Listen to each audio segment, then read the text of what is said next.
Good evening, everyone. This is the fifth webinar in this series, Polish Talk Mondays with Jewish Historical Institute, which is a cooperation between Mורשת, Mordechai Anilביץ Memorial Education and Research Center, the Polish Institute in Tel Aviv, and the Jewish Historical Institute in Warsaw. Today is International Women's Day, and our subject will be a very important and interesting figure, Oirbach. We will hear about Oirbach from Dr. Cרולינה Semaniak. We will have 45 minutes of discussion and then approximately 15 minutes for questions from the audience. When we'll get to the questions session, please submit your questions via the Q&A button on your screen and not via the chat. If you would like to write your questions in Hebrew or in Polish, it's possible. We will do our best to translate it into English. Dr. Cרולינה Semaniak is a research fellow at the Jewish Historical Institute and assistant professor at the Department of Jewish Studies in Wrocław. Her research interests range across modern Yiddish literature, Polish-Jewish cultural relations, translation studies, theories of modernism of the avant-garde. In addition to having taught Yiddish language and culture throughout Poland and Europe, she has also served as a consultant for the Museum of History of Polish Jews and the Museum of Modern Art in Łódź. Her book on the Polish Yiddish modernist writer Deborah Fogel was published in 2006 in Poland. She co-edited Warszawska Awangarda Yiddish, Warsaw Yiddish Avant-Garde, Dialogue of Poets, Montages, Deborah Fogel and the New Legend of the City, and Moja Dzika Koza, Antologia Poetek Yiddish, My Wild Goat, Anthology of Women Yiddish Poets. She is the editor of Rachel Oirbach's Ghetto Writings, which received the 2016 Politica History Award. So, good evening, Cרולינה. You edited the book, which for now is available only in Polish, Pisma z Getta Warszawskiego, meaning writings from the Warsaw Ghetto. So to begin with, could you describe shortly the biography of Rachel Oirbach?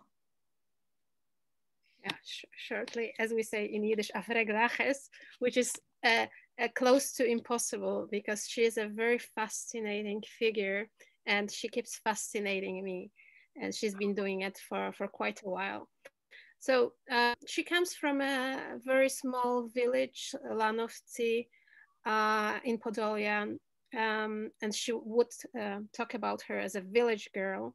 And it's important because later this village biography of hers helped her survive the Shoah. She studied in Lemberg in Lvov at that time. She studied psychology and history, which is also important because somehow her historical training was marginalized in the course of events, and she was not treated as somebody who knew something about the historical craft. So, but first and foremost, she considered herself a psychologist. She was pursuing it was PhD degree, but the system was slightly different, but simply a diploma in psychology and psychognostics. She was very interested in the facial expressions of emotions, for example, and how the body reacts to emotions. Also very important later on, because she was one of the people who very early understood that to give a testimony, does not only mean to tell what happened, it also means what happens with the witness and how the witness recounts the story and what the body tells us, so that we should not really marginalize also other non-verbal reactions. From what I'm telling you, you understand that she's a crucial person for the early Holocaust history. Why was that? Before the war, she was a writer, journalist. She was very much involved in the women's questions, hence we're talking today about her and the International Women's Day, she was really, we could call her some of her activities feminist, and maybe we'll have some time to talk about it later. She was a fervent Yiddishist while being also a Zionist. Although she was somewhat disappointed in the shape Zionism took in Galicia, where she was active until 1930s, because she thought Zionism was more involved with Polish and Hebrew and was dismissing Yiddish, and she believed that Yiddish is crucial for modern Jewish identity. Hence, she got very involved in the cause of Yiddish. She established a journal, helped establish an important modernist journal in Galicia, but soon she became disappointed. I mean, her life story is a story of series of disappointments and a struggle of a very strong woman. And she moved to Warsaw, where she tried to finish her studies. She couldn't finish them in Warsaw. This is clear for her from her university records, because she was, I mean, you had to pay for the education. She did not have money, so she was resigning from different courses, even though she got a scholarship from the Jewish journalist syndicate, and for a very curious topic, actually. For the topic, her topic was the psychology of typos. I only found a folder with the name text in her archive. I wasn't able to locate the very text. Maybe she never wrote it. Maybe it was only a draft, but I would love to read, actually, as a queen of typos. I'm really a queen of typos when I'm writing my own texts.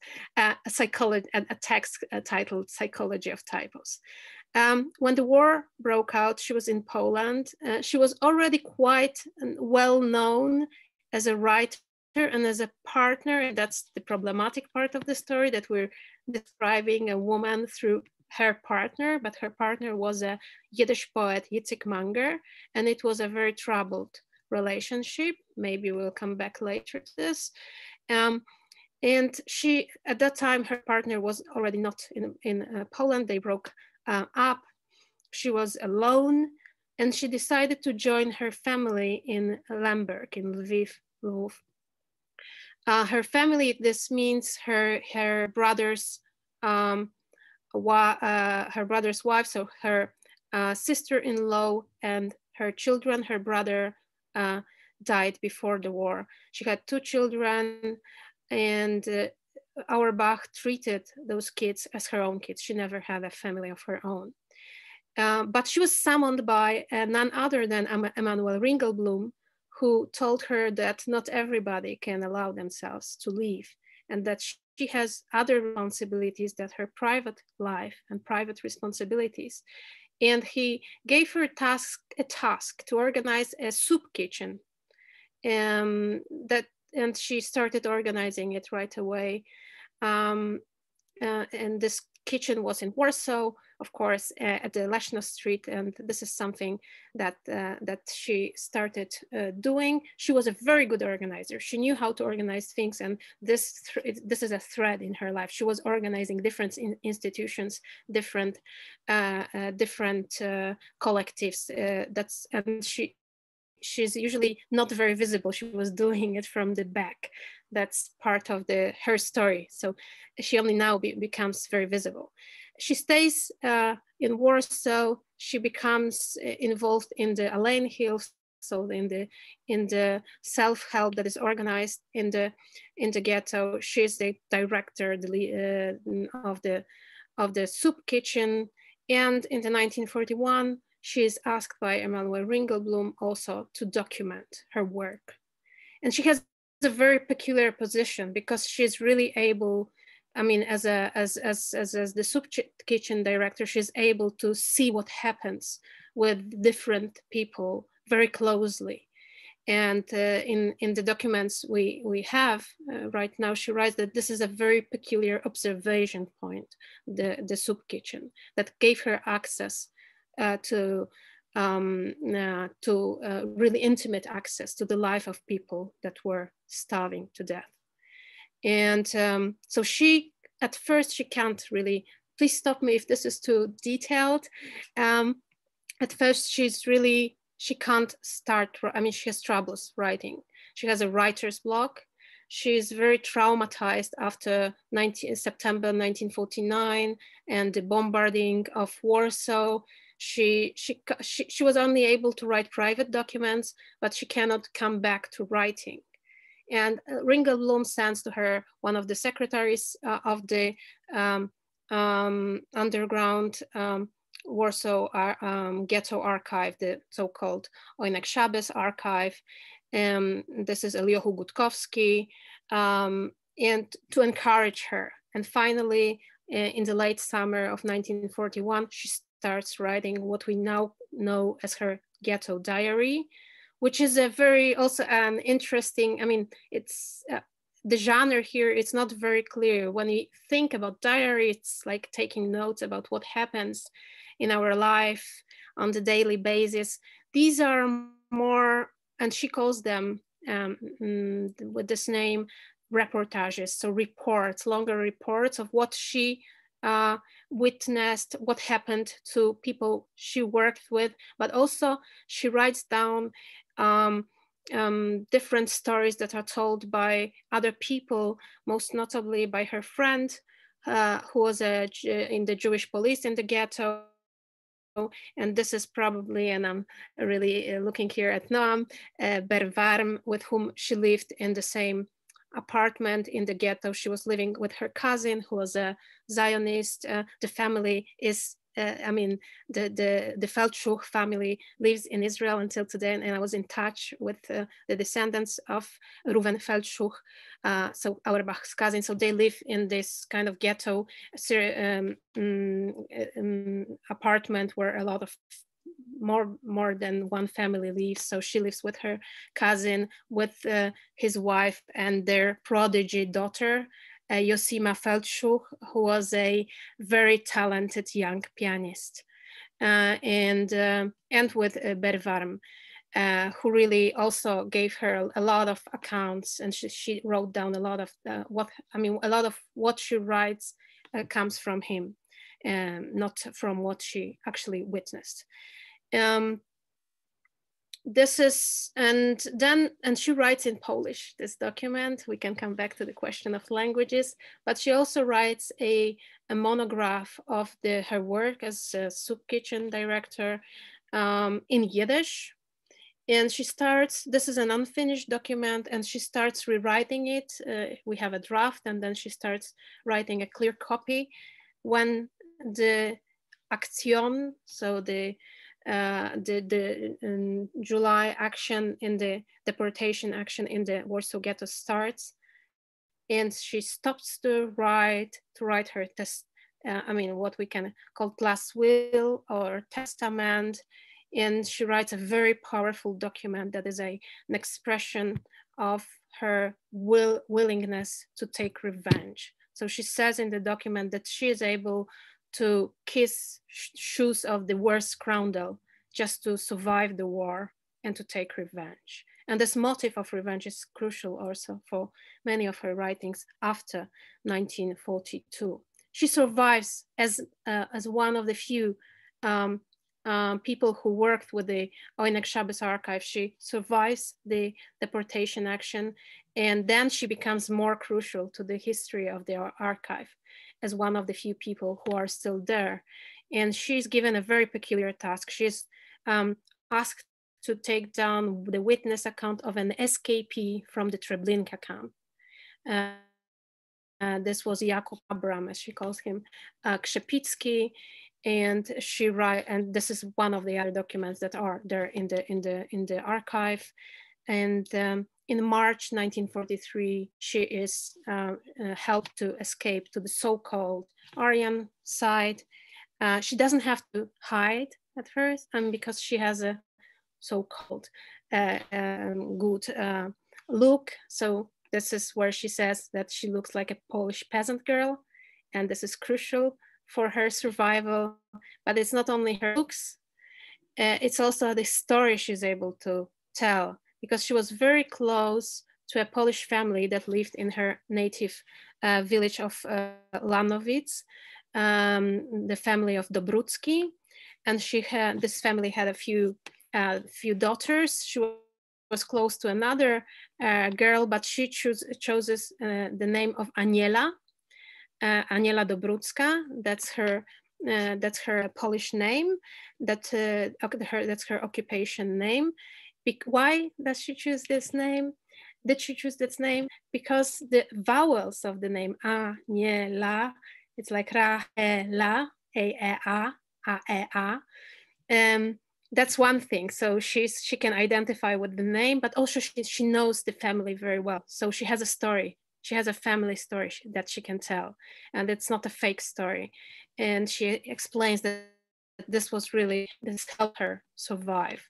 She's working with a Jewish National Committee, and she's continuing her work of documenting the destruction of Warsaw Jewry. She writes 2 documents in Polish. These are meant these are written for the Polish audience, for people to know what happened. And these are devoted to the deportation action, one document, and the other to the artists and the intellectuals of the ghetto, that is called Together with the Folk, z ludem pospołu, zusammen mit dem Volk in Yiddish. She writes it in Polish. So, and about this engagement of intellectuals who share the fate of their people.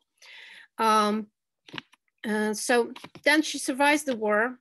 She survives the so-called general uprising, so the Warsaw Uprising of 1944, and she leaves the city together with it. So a general population after the uprising. When the war ends, she starts to be very active in the Jewish Historical Commission, starts operating in 1944 in the liberated part of Poland. She is a journalist. She is active in the Association of Jewish Writers and Journalists, and writes for the journal Doznaje Leben, The New Life. But she feels, on one hand, she feels that there is much to do with Yiddish, and that Yiddish culture needs to be continued also in Poland, and that she says, we are heirs to a tradition, but we are here to shape a new tradition. So to continue, not only to concentrate on the history, but on the other hand, she feels that there is not much to do in Poland anymore. Her friends leave. She feels more and more alone. And well, she's not sure where to go. She's trying America. She has cousins in America. She's thinking about Canada. She has friends there as well. So thinking about friends, thinking about different possibilities, she chooses Israel. She was also sure, she's observing the post-war Polish anti-Semitism and anti-Jewish violence. She writes a very moving document about when the ghetto was burning Polish anti-Semites pro memoria. That's one thing. And then she's reacting to the Kielce pogrom in 1946. And she's writing also a memorandum that was never officially published. She wanted it to be a statement of the Association of Jewish Writers and Journalists, which never was actually issued. She's very disappointed in that. And very early, she writes to Batya Temkin-Berman, with whom she worked on the so-called Aryan side, that there's nothing to do here for us, that we need to leave this place. So she's struggling between this bond to the Polish Jewish tradition and the feeling that there's no place for her cause, also the cause of Shoah. And she decides to go to Israel, to immigrate to Israel, which she does in 1950. But before that, she's crucial in the. I stopped. My internet connection seems not to be working. Is it okay?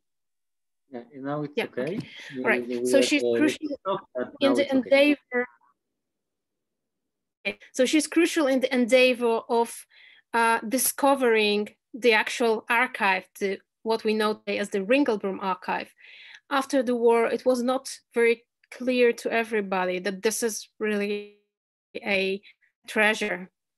A lot of people thought, and this is described very well by Professor Samuel Casso in his seminal monograph of the archive, that many people believe that these are papers and there are people to be saved. So why would you spend money on looking? You know, Warsaw was a desert of rubbles, and to find a cellar where the documents were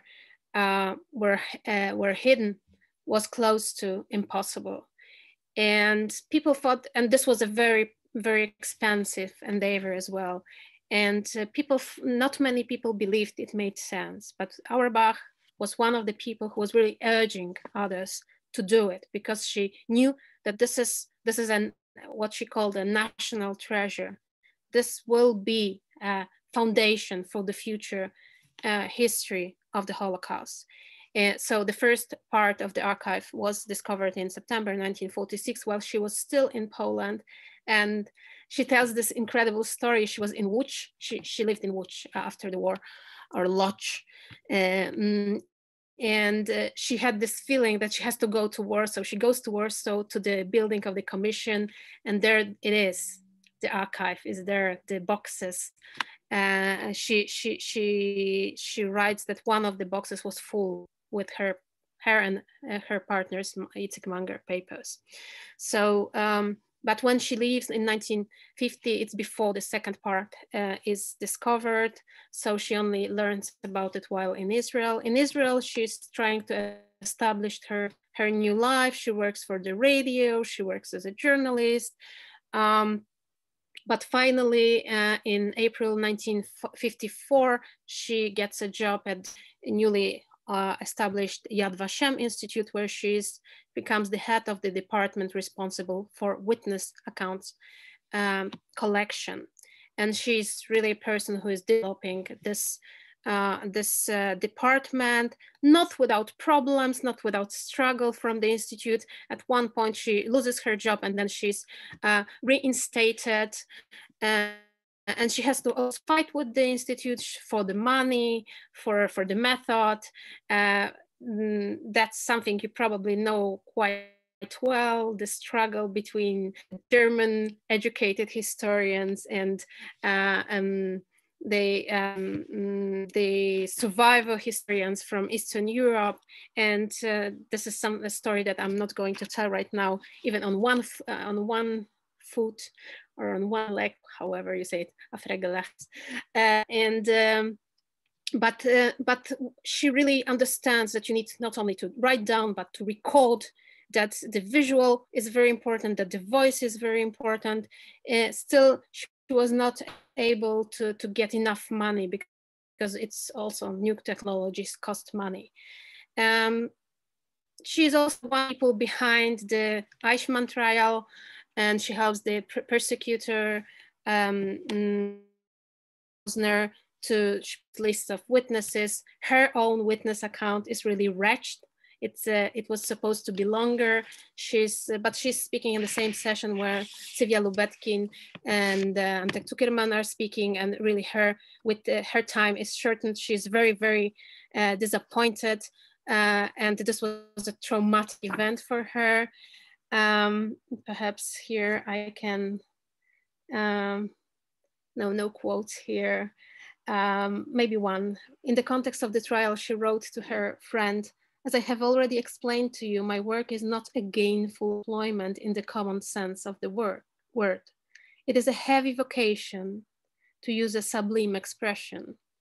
And since not all my collaborators treat it this way, I have to make up for that alone, shoulder the lion's share of the effective work, which totally excludes any personal life." So she's here traumatized, but on the other hand, she thinks that this is a heavy duty, a duty that she has to carry on, and that she has no right to private life. And she's presenting herself as this person who is carrying the past life. But she says, "Sometimes I feel like a woman pregnant, but not pregnant with a future life that is going to be born, a new kid, a new baby, but with a past life, that she's responsible for this past life." And she a lot of times she spoke of the documents as of her babies that she had to protect. And when during different wars in Israel, during different times, she wrote to her friends, I would send you my documents as one sends their children to be protected, because this was as she presented it, the goal of her life. And the life that she devoted to documentation of witness testimonies, and the life that gradually, that was left a little space for herself and for her other causes. She still pursued her Yiddish cause, this is very clear, but what is interesting, it left little space for her feminism, which we might come back later to. Well, but she finishes, she dies in 1976, 31st May, of breast cancer. Very bad conditions. She was impoverished, really lonely, and this, to imagine this person so lonely and dying in such bad condition is a very sad moment. Her lifelong secretary told me also that while in her deathbed, she was still dictating her a text. She was still working on her last book that was published posthumously. So she was still devoted to her life goal. And her last book was published 1977, so already posthumously. And we have few editions in Hebrew, Polish, and other languages of her different texts. So that's her biography. Afregelaches. Thank you very much. Well, you're right, it's impossible to tell it shortly. There were, as you said, she wrote a lot, and there are numerous editions of her work. One of them even was published by Mורשת. So what is important, or what was new in this edition that you edited? Well, in Hebrew, actually, the situation was not so bad, because already in the 1950s, there was a Hebrew translation of her ghetto documents and other documents written after she had left the ghetto. This edition is the first full edition of what is there in the of her ghetto writings, with one exception. So there is the Krzepicki testimony is not here. So these are her own writings, not the Krzepicki's account. And what does it mean that this is full? To the fullest extent possible. I spent 3 years on this edition, and this includes her ghetto diary that was written in Polish. Her monograph, this is a draft of the monograph of the soup kitchen, plus notes about the deportation action, and a letter to her nephew, who was at that time in Lviv, her nephew Mundek, who did not survive the war. She was really working hard to save him, and she was not able to. Neither did her sister-in-law and her little niece. But when she already knew about it, and she was trying to save Mundek, and she was not able to. So these are the documents. They were sometimes edited previously, but not to the full extent. So not all of what was possible to decipher. So what I did, I really worked 3 years on these documents. They were preserved in a different state. Some of them, maybe I will share the screen here. I had a nice picture, I forgot about it. So maybe we'll start with this nice picture. Okay, that's Oirbach here. I'm not sure if you can, what do you see? Not sure what you can see here. Do you see Oirbach talking to somebody? Yes. That's a screenshot from a newsreel, laying foundations for Yad Vashem, and you see here Oirbach, and on her desk is the photo of Emanuel Ringelblum. But what I would like to show you right now is this. So the materiality and destruction of the text from the ghetto. So here you see the Polish text. It's not very badly written. You see also that there's some kind of, she was trying to cross out some parts. That's something she did after the war. You don't do it to archival documents normally. These are very private parts. So here very well written, not very complicated texts. Here you see they become more, less legible. And here totally very difficult to decipher anything here. So close up perhaps. So here, for example, is the last part of the diary written on the 26th of July, 1942. This really tiny text that was never edited before. So what I did is I used what we call hyperspectral imagining. So if you have this very illegible page, you can work with a special type of scanning. A human eye can only see three spectral bonds. This is what we can see. And this machine can see a lot more and is very sensitive to different things. For example, the kind of ink or the biological destruction, the biological agent that destroyed the text, etc., etc. So it helps us see a lot or little. Here you see little, this is the same page, but we see nothing here. But sometimes you see more. This is still the same page. So sometimes I was able to decipher text thanks to this method. Sometimes it was only one word that I saw that helped me reconstruct the whole text. This is this text that you see here. So you see that thanks to hyperspectral scanning, I was able to see more in different ways. Sometimes less, sometimes more. This is an experimental method, so you have to see which spectral band gives you more and gives you less. This is a method used usually by police or used by art historians that want to see what is hid under a certain painting, if there was another painting behind it. So this is this kind of method. And here it gives you best results with pencil. Here you see very clearly that this is the last part of the last page of the first part of the diary. Here you see a list from 1924. So you see that she was using a notebook from before the war. So this is one thing. I deciphered as much as was possible in Polish and in Yiddish. Some parts were really never edited. And why is it worth looking at this document?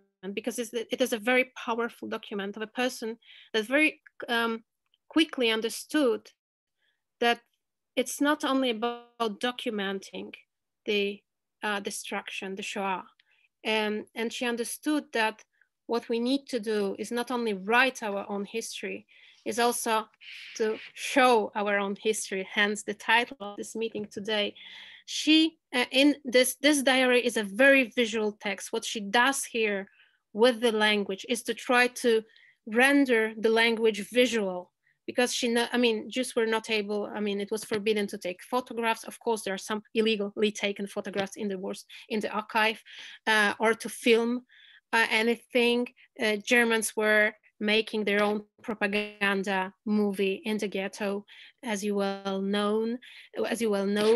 And she's trying to do this, to write down this movie about the ghetto through her language. And right after the war, she was working with different, maybe I'll stop here my presentation. She was working with different movie directors, and she was rendering, she was translating her diary into the movies, very early Holocaust movies, which includes Unsere Kinder and Ulica Graniczna, one in Yiddish, one in Polish. She was working also on these movies as consultant, and some of the scenes are simply taken from her own writings. And very early, she's making a plea for the Jewish movie industry. She says, well, there will be powerful, which means like the dominant cultures, they will be telling our story in their different languages. Of course, she was writing in Yiddish, and she was very well aware that this is a minority language and nobody reads, I mean, nobody, not nobody, but very few people will read what is written in Yiddish. So how do you mainstream this story that is told by the survivors or told by the people who perished in the Shoah and whose documents were uncovered, for example, in the Ringelblum archive? You need to not only to edit them, of course you need to edit them, of course you need to make them available to the public, but you need to show them. We need movies, that's what she's saying. And she writes a few scenarios, which are not very successful, by the way. And she writes this memorandum for movies in the ghetto, for the Holocaust movies, because she, in the late 1940s, I'm sorry, understands that the post-war public sphere won't be about the written word, will be about the visual, the image, which we right now understand very well, but she does it very quickly. She understands it very quickly. And so one thing she does, and this is what renders her writing very powerful, is to change the nature of the language, to represent this highly, what she calls like the spectacle, the spectacular and very uncanny reality of the ghetto. And this is what is what renders this text very strong. I call it a poetics of the cut. Cut because it's a film-like poetics, it's a film-like style. And she really writes in these tiny little fragments that you could, see in a movie, shot. But on the other hand, it's cut because this language hurts. It hurts you. And it's meant to hurt. It's a very precise language, and a language that through its own nature tells you the story that she's trying to transmit. On the other hand, this is the importance of these documents. Of course, I mean, it's very hard to say that they're more or less important documents. No, all of them are important. But why was it worth to spend 3 years to decipher, like 70, 80 or 150 pages? Well, because of that, because I mean, I think each text of that kind is worth this kind of work. But Oirbach brings a very powerful message with this text. And also because of who she became after the war, because she was one of the 3 surviving members of the Warsaw Ghetto archive. And she was the person who was writing also, I mean, like commemorating the activity of the Oynek Shabbos group and writing their story, among others, of course, not the only person who did that. But also this person who really was able to see what the future of the public sphere is and who will decide. I mean, what decides that a story of one person is heard and the story of another person remains unseen and unheard. Okay, so if you talked about the language of the image, I would like to take you back to the, let's say, written language. So you talked about it a bit before, and also Jacek Leoczak wrote in a short review that Oirbach lived in 2 languages, Polish and Yiddish. So can you explain what was the meaning of these 2 languages for her, and what can we learn about her through each language? Mm-hmm. Yeah, she was fully bilingual. So she was Yiddish, a native Yiddish speaker, and she spoke Polish perfectly from her childhood on. So she was fully bilingual. So she switched between the languages. Before the war, she was using both. Her education was in Polish, of course. She also knew and understood some Ukrainian, and she knew German that she refused to use after the war very firmly. And so these are Polish and Yiddish are her 2 own languages, as we can say. But for different reasons. I mean, but she was, when it comes to her language politics, she was involved in the cause of Yiddishism. So she was convinced that Yiddish should be the foundation, Yiddish and Yiddish culture, of the modern Jewish identity. And this did not exclude her Zionism, by the way. That's a more complicated, I mean, the simplified vision that you are a Zionist and you simply disregard Yiddish. I mean, this was perhaps the mainstream, but I mean, a lot of Galician Zionists, leftist Zionists, as Amara Ringelblum, were also involved in the cause of Yiddish. She, already before the war, she would write to her friends that she only writes in Polish because she earns more money. She, you know, you earn when you're a journalist, you earn simply because you write an article. So you can write an article in Yiddish and publish it in Polish. It helps you, but that she is not willingly writing in Polish. And this is part of her language politics, and she also writes it in the 1930s, and we're in Poland in the situation of rising anti-Semitism and the wave of pogroms in the mid-1930s that goes through Poland. So that's her answer also, not only her answer, many people also at that time, first after the first wave of pogroms in the 1918, 1919, refused to write in Polish, and then later in the 1930s. On the other hand, and she remained faithful to this explanation. And when she was writing her lifetime book, which is called వర్sze, the Warsaw Testament, she explains that, I mean, she asked herself, why did I write in Polish in the ghetto? Why was this text written in Polish? And she says, well, I was writing in a notebook. That was my notebook from girlhood time when I was a girl, and I was writing it in Polish. So I just continued. This does not sound like a plausible explanation. Why did you continue? No reason to continue. And then why did you write it as a girl in Polish as well? So here she's trying to diminish the importance of Polish for understandable reasons.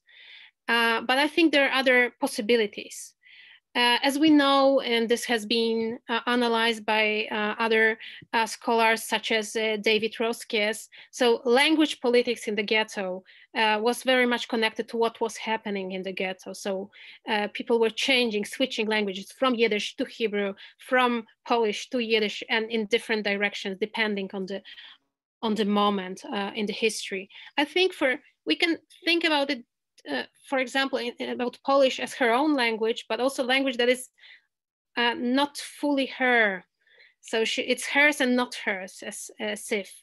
And in the 1940s, she writes that she needs connection to the Polish culture because it's a connection to a normal word, a word that is not crazy, the word that has some sense of freedom, even in the occupation, in the situation of occupation, and that she needs this connection to the great Polish freedom and liberation tradition, and to the romantic Polish tradition. That's what she writes. So one of the reasons for writing is this, perhaps. Another reason is that the reality she's describing is an uncanny reality, what we call in German, I'm sorry, she wouldn't be happy about me using German, unheimlich, what Freud calls unheimlich. So something that is uncanny or unhomey. So it's home and not home, as Polish for her, home and not home. So this paradoxical situation of a language that is yours and not yours at the same time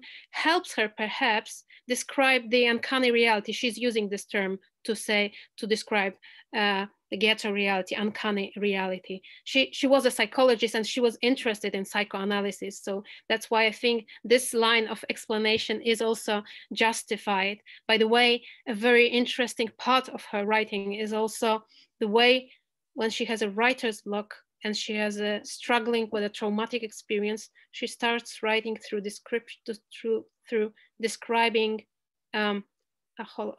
dreams. She's describing dreams and analyzing her own dreams. So this is a point of entry for her to start writing. So that's why Polish and why Yiddish. I mean, Yiddish, the monograph of the soup kitchen was written as for a contest in the ghetto. So perhaps she thought it would be more appropriate to write it in Yiddish. On the other hand, this was a more formal text.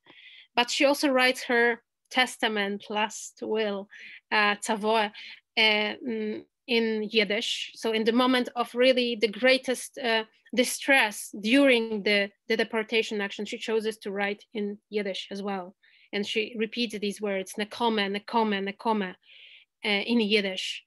So this is her ideological choice. This is her identity choice, and this is the language that is the language of the people that are perishing. So that's why Yiddish. But there is a tension between Yiddish and Polish, constant tension between Yiddish and Polish throughout her writing. She writes after the war to her friend in Switzerland that it's sometimes easier for her when she's using, because in her text she was rewriting classical, let's say, religious genres. She was using genres as Yizkor or Kaddish to write, she was transforming these genres to write the story of the destruction. And sometimes she says, it's easier for me to use biblical allusions in Polish or in Hebrew than in Yiddish. Because, I mean, that's how she learned these, learned the text.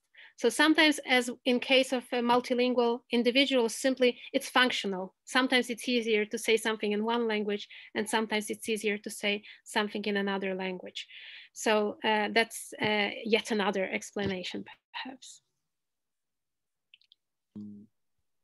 Okay, let's add also questions from the audience. Has she, as Rachel Oirbach, wrote about Emanuel Ringelblum, a biography or analysis of his character, etc.? Where can one find such material?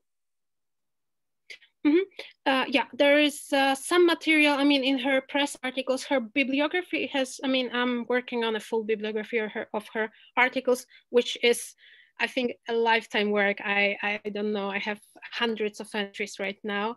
But if you go to our website, it is Central Judaica Library, it's cbg.jhi.pl,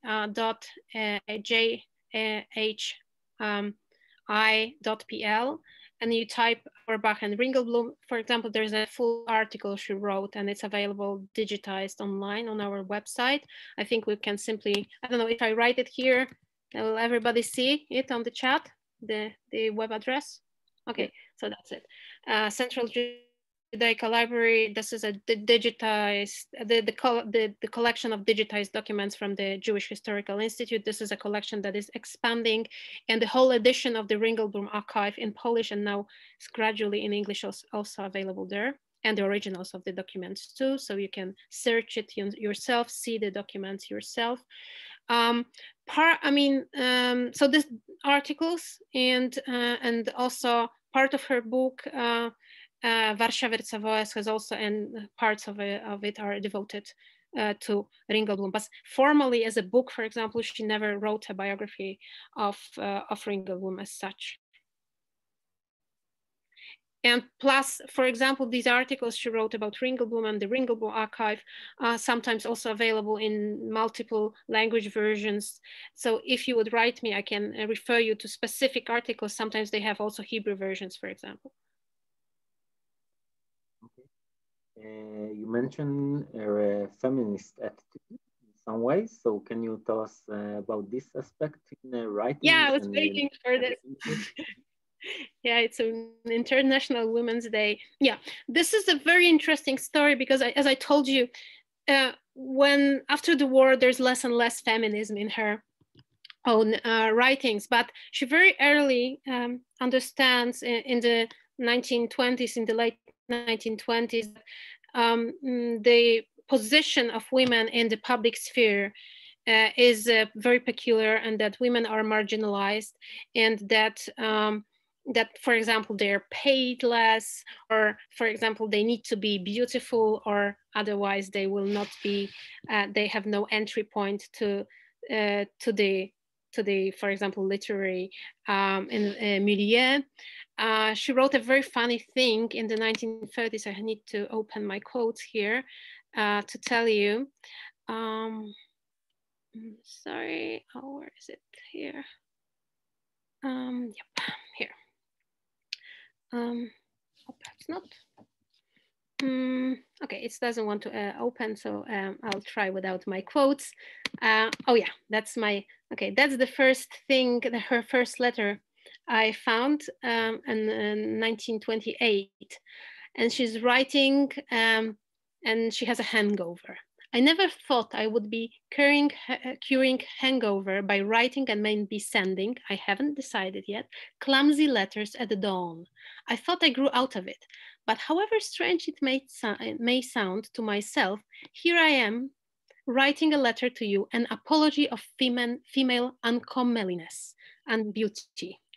I have a friend, both of us are not beautiful. People notice it right away when they see us together. We've been discussing the problems of non-beauty, cleverness, and love. For women, it's better not to be beautiful, because if they're beautiful, they're automatically treated as beautiful women and not intelligent women. So she thought perhaps it's a chance for her. And she also understood that she's being marginalized, and she writes about it very clearly, and also criticized because she is a woman. She says they criticize it because a Yidene, a Jewish woman, deals with it. It's her thing. So how she responds to this? She responds by writing a series of or proto-feminist articles about different topics. For example, she writes a very funny series about the role of men and women in the human history. And this is a very popular series. It's not very scientific, it's not academic, it's published in a daily. And it's obviously not also grounded not only grounded in scientific research, but she's trying to rewrite the history of humankind from the perspective of women, and showing how women were more important to the human history and how they got marginalized. And she's writing this history up to the present time, I mean her present time, so up to the modern age, up to the war, and showing the importance of women, and also discussing the so-called female nature. So she's thinking that these are constructed constructed stereotypes, or some features or characteristics that are actually an effect of socialization and not something that is natural for women. So she has this constructivist also outlook on the question of gender. That's one of her responses. Another response is to rewrite the history of women, women writers. So she writes a lot about women writers in Polish and in Yiddish. And she's also trying something that we could call genealogy. So the female genealogy of women, of writing women. And what she does, she's writing this series of articles about different women writers. And she does a very interesting thing, because she's not only writing about Jewish writers or Polish writers, she has this series about different writers writing in English, Polish, and Yiddish, and showing that the strong female tradition, long female tradition, that there is a story to this writing, and that has been overlooked, had been overlooked actually, if we're thinking about the past time. So this is another thing. A lot of articles about different discoveries of, for example, women writers in old Yiddish literature. So she's very sensitive to these topics. Yet another thread in her writing in the pre-war time would be how to help women be active today, because they have to, for example, so how to, for example, organize kindergartens, how to help women be professionally active. This is also something that I think is very interesting and very modern about her writing. She understands very quickly as well that it's not only about gender. And this is something feminism understood later on, feminism as a movement, not particular people perhaps, but she understands it, that it's not only about gender, it's also about ethnicity and class.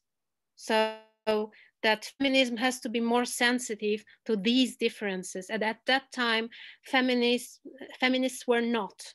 So she's sensitive to these topics because she's also writing about the situation of Jewish girls and women who experience double exclusion as women and as Jewish women, as Jews. So this is another fascinating thing about her. So this sensitivity to different differences. And this topic was so important to her that she's in the ghetto, when she was preparing one of her public lectures, she chose to write about women in Yiddish, to speak about women in Yiddish literature. That's the topic she chose. And in the final words of this article, I have a draft, a lecture, not article, I have a draft of it. So she's hoping that after the war, the women writers will be able to fully express themselves and find the right place in the post-war public sphere. And right after the war, she's also continuing this kind of writing. For example, when she's writing about the diary of Batya Temkin, she's placing her in the feminist, in the tradition of feminist writing, of feminist prose, feminist Polish prose. So she's still interested in this kind of networking or placing women in this broader feminist, women writers in broader feminist tradition. But with time, and she writes a very interesting, very literally very weak thing, a short novel about the ghetto. And there is one scene where she's, when there is a psychologist and there is this discussion between different people in this novel. And one woman says, men are afraid of strong women. And then there is the whole discussion why it happens and why women also decide to be with men who marginalize them. And it seems to be Auerbach's own story, because she, as a very strong woman, as a very self-conscious woman, she was involved in very troubled relationships with different men. And the most important one is Itzik Manger, who was abusing her verbally and physically, to the point that when they met after the war in London, he would publicly insult her. And she, this person who survived the ghetto, survived the Holocaust, and was the person who was so strong, she publicly started crying because she was not able to cope with the abuse from her once close partner. So that's something that's probably something to be written. I'm trying to write about it more. But to wrap it up, this thread of her writing and her activism becomes less and less important with time after the war. We see it less and less. In the 1940s, still very prominent, late 1940s, later 1950s, maybe beginning 1950s, less and less in the coming years. Okay, thank you. We have a question, maybe it will be the last one since it's already 8. What was her attitude toward the job, Jewish Fighting Organization? Okay, that's not something she was. I mean, she was interested in the, of course, in the. She wrote also the whole book about the Warsaw uprising. This was a book that was actually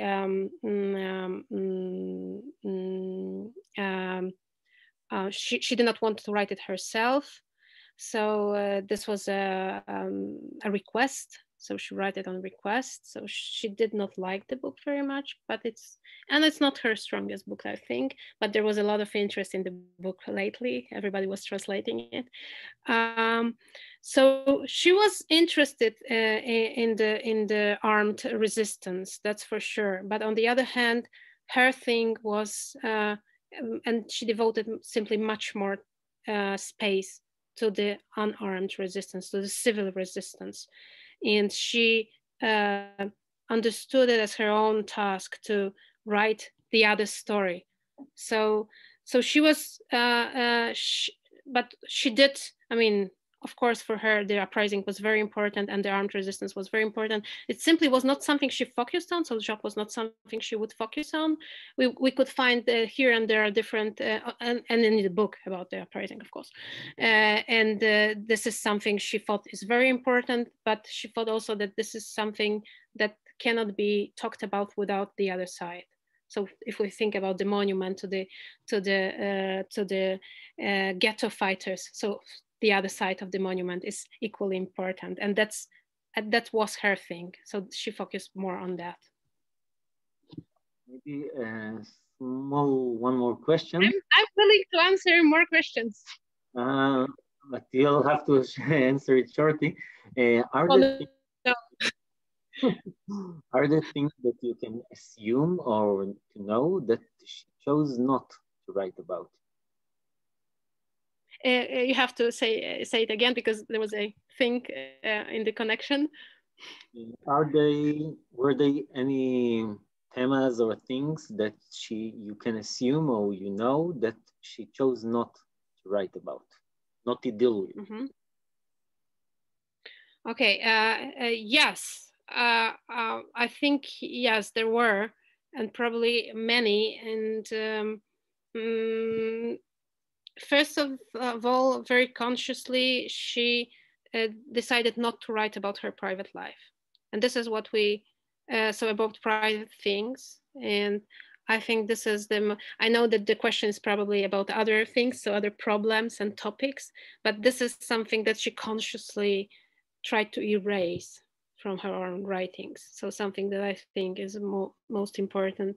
And when I told you that she said that I have no right to private life, I have no, so this is something she chose to be this public body that transmits the story and not to have a private life or pretend not to have a private life.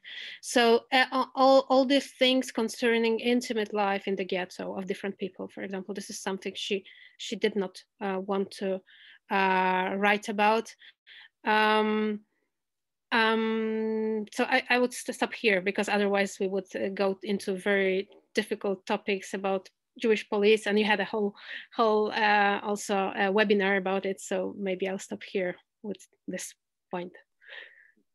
Because you were you answered very shortly, so we have time for one short. Oh no! You told me to answer shortly, so I was trying to just don't go to other. I think it's important. Okay. I would like to give as much as possible questions from the audience. What was her relationship with Raphael Mahler? Not something that I know much about. So not something that I would intensely. So she had a very close relationship, for example, with Philipp Friedman and his wife Ada, but not with Mahler. Not something that I am able to talk about more. Okay. I get now quick questions, which doesn't mean that it's nothing to talk about. It only means that I cannot say anything interesting about it. So there is another in the same spirit question about Itzik Manger. If you can say anything, something more about the relationship to him. Ooh, here now we're opening a whole hell of things that I would be able to say. I will so because I need to be sure. Yeah, they met in the 1930s. She was married to another poet, and the divorce was nasty. And she was with Manger. Manger was this kind of bohemian poet who drank a lot of alcohol, was kind of disorganized, and she was organizing his whole life, rewriting his texts, taking care of the fees, working with him. We know that we see her handwriting, so we know that she did this or that, and he was really academically and verbally. And when he was, and one really important moment was in the 1931-8, I'm sorry, when she had a surgery, and he was so, I don't know, psychotic about her having a surgery, leaving him, that he really abused her. She was so traumatized that she did not want to come back home after the surgery. So this tells you a lot about it. And then that was the moment when the relationship ended. But Manger believed, well, she will come back to him after the war. He was writing for her during the war. And there are some poems that are for Rochela. And but she did not want to. She believed that she cannot, take this kind of burden on her shoulders because she has another burden. This is the documentation of the destruction. But she was still taking care of Manger, writing to different friends and trying to help him. After this London situation, they never met personally. But what I can refer you to is this wonderful book in German, unfortunately, which is called Niemandes Sprache, written by a Israeli-German scholar, Efrat Galet, which discusses the relation in details. So if you're interested, that's quite a thick book. It's about Manger, but Oirbach makes an important part of the book and of the whole story. I hope I was quick enough. Okay, thank you very much, Karolina. I hope we will be able to see Pisma Zegeta Warszawskiego also in English and in Hebrew as soon as possible. And thank you all for taking part. When it comes to Hebrew, I'm counting on Mורשת. Also. Thank you too for being here. Sorry I can't see you, but it was a pleasure to speak to you. Sorry I'm lazy enough not to speak in Hebrew. And I'm sorry I couldn't speak in Yiddish. Gewollt, danke. Schönen Dank euch. Toda rabba. Really, thank you all. And I would like to thank also, and again, first to you, Karolina Semaniak, to Mורשת, Mordechai Aneilevich Memorial Education and Research Center, to Magdalena Shishkovska from the Immanuel Regenblum Jewish Historical Institute, and to Yulia Mackiewicz-Saban from the Polish Institute in Tel Aviv. Thank you all. Keep safe. Have a good night.